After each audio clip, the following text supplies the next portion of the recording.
തിരുവനന്തപുരം കുമാരപുരം ജ്യോതിയിൽ ചന്ദ്രമോഹന്റെയും മണിയുടെയും മകനായ നിശാൽ ചന്ദ്ര ബാലതാരമായിട്ട് സിനിമയിൽ അഭിനയിച്ചിട്ടുണ്ട്. കാവ്യ മാധവനെ വിവാഹം കഴിച്ചതിന് ശേഷമാണ് നിശാൽ ചന്ദ്രയെക്കുറിച്ച് മലയാളികൾ കൂടുതലും അറിഞ്ഞതും. ഇവരുടെ വിവാഹമോചനവും അതിനെ തുടർന്നുണ്ടായ പ്രശ്നങ്ങളെല്ലാം വലിയ രീതിയിൽ ചർച്ചയായിരുന്നു. ഇതിനെയെല്ലാം പിന്നാലെ തന്നെ എല്ലാം മനസ്സിലാക്കി കുടുംബത്തിലേക്ക് വന്ന ഒരു വ്യക്തിയാണ് രമ്യ. അതായത് ഇന്ന് രമ്യ നിശാലിന്റെ കുടുംബത്തിന് താങ്ങും കരുത്തുമായി ഒപ്പമുണ്ട്. 2017 മെയ് 13 നിശാൽ ചന്ദ്ര രമ്യയെ തന്റെ ജീവിതസഖിയാക്കിയത്. നിശാലിനും രമ്യയ്ക്ക് മകൻ ദേവാംശ് പറഞ്ഞതും 2019 മകൻ ദേവിന് കൂട്ടായിട്ട് ഒരു അനീതിക്കുട്ടിയുണ്ട്. രമ്യയോടും തന്റെ 2 ഓമന മക്കളോടും ഒപ്പം കുടുംബസമേതമായി സസന്തോഷം അമേരിക്കയിൽ കഴിഞ്ഞു വരികയാണ് നിശാൽ ചന്ദ്ര. നിശാലിന്റെ സഹോദരനായ ദീപക് ചന്ദ്രമോഹനും അദ്ദേഹത്തിന്റെ ഭാര്യ ഗോപിക ഗോപാൽ ചന്ദ്രയും അദ്ദേഹത്തിനോടൊപ്പം തന്നെ അമേരിക്കയിൽ സ്ഥിരതാമസമാക്കിയിരിക്കുകയാണ്. അമേരിക്കയിലെ ഒരു പ്രമുഖ ബാങ്കിന്റെ തലപ്പത്താണ് ഈ ഒരു നിശാൽ ചന്ദ്ര. ചെറുപ്പം തൊട്ടേ പഠിക്കാൻ ബ്രില്യന്റ് ആയിരുന്ന നിശാൽ എല്ലാത്തിനും ഉയർന്ന മാർക്കോടെയാണ് വിജയിക്കുന്നത്. സ്കോളർഷിപ്പോടെ അമേരിക്കൻ യൂണിവേഴ്സിറ്റിയിൽ നിന്ന് ബിരുദവും ബിരുദാനന്തര ബിരുദവും നേടിയ നിശാൽ ഇന്ന് അമേരിക്കയിലെ ഒരു കോടിക്കടുത്ത് ശമ്പളം വാങ്ങുന്ന ഒരു ഉദ്യോഗസ്ഥനാണ്. കഴിഞ്ഞ ദിവസമായിരുന്നു നിശാലിന്റെ ചില ചിത്രങ്ങൾ വൈറലായത്. ഇപ്പോഴിതാ അദ്ദേഹത്തിന്റെ കുടുംബത്തെയും അദ്ദേഹത്തിന്റെ വിദ്യാഭ്യാസ യോഗ്യതയും കുറിച്ച് വന്ന ഒരു കുറിപ്പാണ് സോഷ്യൽ മീഡിയയിൽ നിറയുന്നത്. നടി ജീജ സുരേന്ദ്രൻ അടക്കം ഈ ഒരു കുറിപ്പ് പങ്കുവച്ചിട്ടുണ്ട്. 3 മാസം പോലും തികയാത്ത ആദ്യത്തെ ദാമ്പത്യം. ഇപ്പോൾ ജോലി US ബാങ്കിന്റെ തലപ്പത്ത്. മുൻപ് കുവൈറ്റ് ബാങ്കിലെ മാസം 15 ലക്ഷം രൂപ ശമ്പളം. ആദ്യ ബന്ധം പിന്നീട് കുടുംബ കോടതിയിൽ ഒത്തുതീർപ്പിലും എത്തിയിരുന്നു. പറഞ്ഞു വരുന്നത് പ്രമുഖ നടിയുടെ ആദ്യ ഭർത്താവ് നിശാൽ ചന്ദ്രയുടെ കാര്യമാണ്. നിശാൽ ചന്ദ്ര 2ാമത് വിവാഹം കഴിച്ചത് മാവേലിക്കരക്കാരിയായ രമ്യയാണ്. ഇപ്പോൾ ആ ഒരു വിവാഹ ജീവിതം 13 വർഷത്തിലേക്ക്. കുട്ടിക്കാലത്ത് സിനിമകളിലും മറ്റും അഭിനയിച്ചിട്ടുണ്ടെങ്കിലും പഠനത്തിനായിരുന്നു കുടുംബം പ്രാധാന്യവും നൽകിയത്. US ഉപരിപഠനം നടത്തിയ നിശാൽ തിരുവനന്തപുരം സ്വദേശിയാണ്. കുമാരപുരത്തെ ചന്ദ്രമോഹന്റെ മണിയുടെ ഇളയ മകനായിട്ട് ജനിച്ച നിശാൽ പഠിക്കാൻ മിടുക്കനായിരുന്നതുകൊണ്ട് തന്നെ 1998 US ഉപരിപഠനത്തിന് പോകുന്നത്. ഹാർവർഡ് യൂണിവേഴ്സിറ്റിയിൽ നിന്ന് കമ്പ്യൂട്ടർ എഞ്ചിനീയറിംഗിൽ ബിരുദവും ടെലി കമ്മ്യൂണിക്കേഷനിൽ മാസ്റ്റേഴ്സും ഒരുമിച്ചെത്തി. 2002 പഠിച്ചിറങ്ങുന്നത്. ശേഷം തൊട്ട് പിന്നാലെ തന്നെ വാൾ സ്ട്രീറ്റിലെ പ്രമുഖ ഇൻവെസ്റ്റ്മെന്റ് ബാങ്കിലെ കൺസൾട്ടന്റായി ജോലിയും പ്രവേശിച്ചു. അതിനിടെ ഫോർ ദ പീപ്പിൾ സിനിമയിലേക്ക് കാസ്റ്റ് ചെയ്യപ്പെടുകയും ചെയ്തിരുന്നു. എങ്കിലും കരിയർ ബിൽഡിങ്ങിന്റെ തിരക്കിലായിരുന്നു നിശാൽ. അങ്ങനെ ഇരിക്കുകയാണ് നടിയുമായിട്ടുള്ള ആ ഒരു വിവാഹ ആലോചന വരുന്നതും അതിവേഗം വിവാഹത്തിലേക്ക് കാര്യങ്ങൾ എത്തിയതും. 2009 ഫെബ്രുവരിയിലായിരുന്നു ആ ഒരു വിവാഹം. ഫെബ്രുവരി 5 രാവിലെ 10:30 മൂകാംബിക ക്ഷേത്രത്തിൽ വെച്ച് വിവാഹവും ഒരാഴ്ച കഴിഞ്ഞ് കാഞ്ഞങ്ങാട് വെച്ച് വിവാഹ റിസപ്ഷനും അടുത്ത ദിവസം കൊച്ചിയിൽ വെച്ച് സിനിമാക്കാർക്കായിട്ടുള്ള റിസപ്ഷൻ സംഘടിപ്പിക്കുകയും ചെയ്തിരുന്നു. എന്നാൽ ആ ഒരു ദാമ്പത്യം 3 മാസം പോലും തികച്ചില്ല. തന്റെ ആദ്യ വിവാഹത്തെ ഒരു ദുസ്വപ്നമായി കാണുന്നു എന്നാണ് നിശാലും പറയുന്നത്. തുടർന്ന് വിവാഹമോചനവും നേടി 5ാം വർഷം നിശാൽ 2ാം വിവാഹത്തിലേക്കും കടന്നത്. ഒരു ബന്ധു വഴിയാണ് മാവേലിക്കര സ്വദേശിനിയും മൈക്രോബയോളജിയിൽ ബിരുദാനന്തര ബിരുദധാരിയായ രമ്യയുമായിട്ടുള്ള വിവാഹ ആലോചന വരുന്നത്. രമ്യയുടെ സിംപ്ലിസിറ്റിയിൽ ആകൃഷ്ടനായ നിശാൽ വിവാഹിതനാകുവാൻ സമ്മതിക്കുകയായിരുന്നു.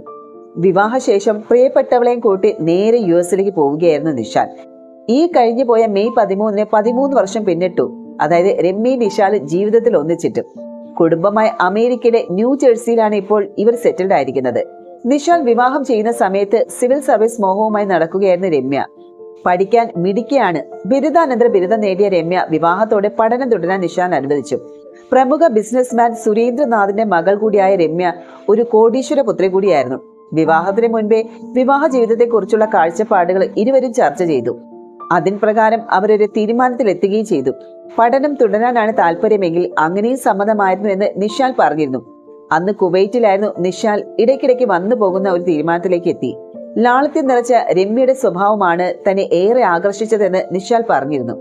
രമ്യയുടെ കുടുംബത്തിന്റെ മാവേലിക്കരയിൽ 23 ഏക്കർ വിസ്തൃതിയിലുള്ള വിശാലമായ ഒരു ഫാം ഹൗസിൽ വെച്ചായിരുന്നു ഇവരുടെ വിവാഹം നടന്നത്. വ്യത്യസ്ത പശ്ചാത്തലങ്ങളിൽ നിന്നുള്ള 2 വ്യക്തികൾ തമ്മിലുള്ള കൂടിച്ചേരലാണ് ഈ ഒരു വിവാഹം. അത് വിജയകരമാകുന്നത് ഭർത്താവും ഭാര്യയും ഒരുപോലെ അതിൽ കമ്മിറ്റഡ് ആകുമ്പോൾ ആണെന്നാണ് താൻ പഠിച്ചതെന്ന് ഒരിക്കൽ നിശാൽ പറഞ്ഞിട്ടുണ്ട്. വിവാഹ സമയത്ത് രമ്യ സിവിൽ സർവീസിന് പിന്നാലെയായിരുന്നു. സിവിൽ സർവീസ് പരീക്ഷയുടെ ആദ്യ റൗണ്ട് രമ്യ പാസ്സായ ആളാണ്. ഇന്ത്യൻ അഡ്മിനിസ്ട്രേറ്റീവ് സർവീസിൽ എത്താൻ ഒരുപാട് ശ്രമിച്ച ആളുകൂടിയാണ് രമ്യ. അതിനെ എല്ലാവിധ പിന്തുണയും നൽകി നിശാലും ഒപ്പമുണ്ടായിരുന്നു. 2009 ഫെബ്രുവരി 5 കാവ്യ മാധവൻ നിശാൽ ചന്ദ്രയുമായിട്ടുള്ള വിവാഹം. ഏതാനും മാസങ്ങൾക്ക് മാത്രം നീണ്ടുനിന്ന ഈ ഒരു ദാമ്പത്യം പരാജയപ്പെടുകയായിരുന്നു. വിവാഹമോചന കേസുമായി ബന്ധപ്പെട്ട് എറണാകുളം കുടുംബ കോടതിയിലെത്തിയ നിശാൽ ചന്ദ്ര മാധ്യമങ്ങളോട് പ്രതികരിച്ചതും അന്ന് ശ്രദ്ധ നേടിയിരുന്നു. ഭാവിയിൽ ഒരു പയ്യനും വീട്ടുകാർക്കും എന്റെ ഗതി വരരുത് എന്നാണ് നിശാൽ അന്ന് പറഞ്ഞത്. വിവാഹത്തിന് ശേഷം അഭിനയം നിർത്തി കുവൈറ്റിലേക്ക് പോയ കാവ്യ നാട്ടിൽ തിരിച്ചെത്തി നിശാലിനെതിരെ പരാതി നൽകുകയായിരുന്നു. 1.5 വർഷം നീണ്ട വിവാഹമോചന കേസ് ഒടുവിൽ പിൻവലിച്ച് വീട്ടുകാരുമായി തീരുമാനിച്ച് സംയുക്ത വിവാഹമോചന ഹർജി നൽകുകയായിരുന്നു. ഡിവോഴ്സും കാവ്യയുടെ ഗുരുതര ആരോപണങ്ങളെല്ലാം തുടർന്ന് നിശാൽ തകർന്നു പോയിരുന്നു. അതേസമയം ഇപ്പോൾ കാവ്യ മാധവനാകട്ടെ ദിലീപിന്റെ മകൾ മഹാലക്ഷ്മിക്കും ഒപ്പം സന്തോഷമായിട്ട് ജീവിക്കുകയാണ്. സിനിമയിൽ സജീവമല്ലെങ്കിൽ പോലും സോഷ്യൽ മീഡിയയിലും ഫംഗ്ഷനുകളിലെല്ലാം ഈ ഒരു കാവ്യ സജീവ സാന്നിധ്യമാണ്. അതോടൊപ്പം തന്നെ നടി ആക്രമിക്കപ്പെട്ട കേസിലെ ദിലീപും കാവ്യയും വട്ടം കറങ്ങുകയാണ്. കേസ് അന്തിമ വിധി പറയാനായി മാറ്റിയിട്ടുണ്ട്. ഫേമസ് ആയിട്ടുള്ള ക്രിമിനൽ അഭിഭാഷകനായ രാമൻ പിള്ളയാണ് ദിലീപിന് വേണ്ടി നടി ആക്രമിക്കപ്പെട്ട ഈ ഒരു കേസിൽ ഹാജരാകുന്നത്. ഈ ഒരു കേസിലെ സാഹചര്യം ദിലീപിന് അനുകൂലമായി മാറുന്നത് ഈ ഒരു രാമൻ പിള്ളയുടെ കടന്നുവരവോടുകൂടി തന്നെയാണ്. ഇതിന് വഴിയൊരുക്കിയതോ ദിലീപിന്റെ ഭാര്യ കാവ്യ മാധവന്റെ ആദ്യത്തെ ഭർത്താവായ നിശാൽ ചന്ദ്രയാണെന്നുള്ളതും കൗതുകമാണ്.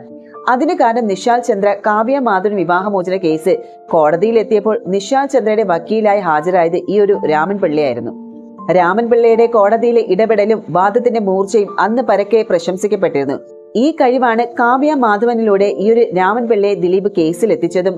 നടി ആക്രമിക്കപ്പെട്ട കേസിൽ ദിലീപിനെ പോലീസ് അറസ്റ്റ് ചെയ്ത ആ സമയത്ത് ദിലീപിന് വേണ്ടി കോടതിയിൽ ഹാജരായി ജാമ്യത്തിന് വേണ്ടി വാദിച്ചതും രാമൻ പിള്ളയായിരുന്നു. എന്നാൽ ആദ്യം വാദിച്ച 3 തവണ ദിലീപിന്റെ ജാമ്യ ഹർജി കോടതി തള്ളുകയായിരുന്നു. ഈ ഒരു 3 തവണയും കോടതിയിൽ ദിലീപിന് വേണ്ടി വാദിച്ചതും രാമൻ പിള്ള തന്നെയായിരുന്നു. ആ ഒരു സാഹചര്യത്തിൽ ദിലീപിന്റെ വക്കീൽ മോശമാണെന്നുള്ള അഭിപ്രായങ്ങളും സമൂഹ മാധ്യമങ്ങൾ ഉയർന്നിരുന്നു. എന്നാൽ രാമൻ പിള്ളയെ തന്റെ വക്കാലത്തിൽ നിന്ന് മാറ്റുവാൻ ദിലീപ് തയ്യാറായില്ല. എന്തായാലും ആ ഒരു തീരുമാനം ഇപ്പോൾ ദിലീപിന് ഗുണം ചെയ്തു എന്നാണ് പറയുന്നത്. ബാലചന്ദ്രകുമാറിന്റെ വെളിപ്പെടുത്തലിനെ തുടർന്ന് ക്രൈംബ്രാഞ്ച് ദിലീപിനെ അറസ്റ്റ് ചെയ്ത് ചോദ്യം ചെയ്യണമെന്ന തീരുമാനത്തിൽ ഉറച്ചു നിന്നപ്പോൾ അതിന് തടയിടാൻ ഈ ഒരു രാമൻ പിള്ളയ്ക്ക് കഴിഞ്ഞിരുന്നു. നേരത്തെ ഈ ഒരു കേസ് വാദിക്കുവാൻ പല പ്രഗത്ഭരായ പല അഡ്വക്കേറ്റുകളുടെ പേര് ദിലീപിന് മുന്നിൽ എത്തിയിരുന്നു. എന്നാൽ ദിലീപ് രാമൻ പിള്ളയിൽ വിശ്വാസം അർപ്പിക്കുകയായിരുന്നു. ദിലീപിന്റെ ആ ഒരു തീരുമാനമാണ് ഇന്ന് അദ്ദേഹത്തെ പിടിച്ചു നിർത്തുന്നത്. അതേസമയം വിവാഹം എന്ന സങ്കല്പത്തോടെ ഒരു എതിർപ്പ് തനിക്കില്ല എന്ന് കാവ്യ പറഞ്ഞിരുന്നു. അങ്ങനെയുണ്ടെങ്കിൽ മറ്റുള്ളവരുടെ വിവാഹം കൂടാൻ താൻ പോകില്ലല്ലോ. എന്റെ അച്ഛന്റെയും അമ്മയുടെ വലിയ ആഗ്രഹമായിരുന്നു എന്റെ വിവാഹം. അത് അവർ ഭംഗിയായിട്ട് നടത്തി. അത് സക്സസ് ആകാത്തത് അവരുടെ തെറ്റല്ലല്ലോ എന്നാണ് ഒരിക്കൽ കാവ്യ പറഞ്ഞിരുന്നത്. വിവാഹത്തിന് ശേഷം അഭിനയം ഉപേക്ഷിച്ച കാവ്യ വിവാഹമോചന ശേഷം തിരിച്ചെത്തുകയും സിനിമയിൽ സജീവവുമായിരുന്നു. ഗദ്ദാമ എന്ന ചിത്രത്തിലൂടെ മികച്ച നടിക്കുള്ള പുരസ്കാരവും നടിയെ തേടിയെത്തിയിരുന്നു. എന്നാൽ ദിലീപുമായിട്ടുള്ള വിവാഹശേഷം സിനിമയിൽ നിന്നെല്ലാം ഇടവേള എടുത്തിരിക്കുകയാണ് നടി ഇപ്പോൾ. ഒരു സാധാരണ പെൺകുട്ടിയായി ജീവിക്കാൻ ശ്രമിച്ച ആളാണ് താൻ. പക്ഷേ പ്രാക്ടിക്കലി തനിക്ക് അതിന് സാധിച്ചില്ല. എന്തിനും അച്ഛനും അമ്മയും കൂടെ വേണമെന്ന് നടി പറഞ്ഞിരുന്നു. എന്നാൽ അടുത്തിടെ കാവ്യ വീണ്ടും സിനിമയിലേക്ക് തിരിച്ചു വരാൻ പോകുന്നതായുള്ള ചില റിപ്പോർട്ടുകളും വന്നിരുന്നു. താരത്തിന്റെ മേക്ക് ഓവർ വാളയാർ പരമശിവത്തിലേക്കുള്ള ഒരു എൻട്രി ആണെന്നുള്ളതാണ് ആരാധകർ പറയുന്നത്. സിനിമയിലേക്ക് തിരിച്ചെത്തുന്നതിനെ കുറിച്ചും കാവ്യ ഇതുവരെയും പ്രതികരിച്ചിട്ടുമില്ല.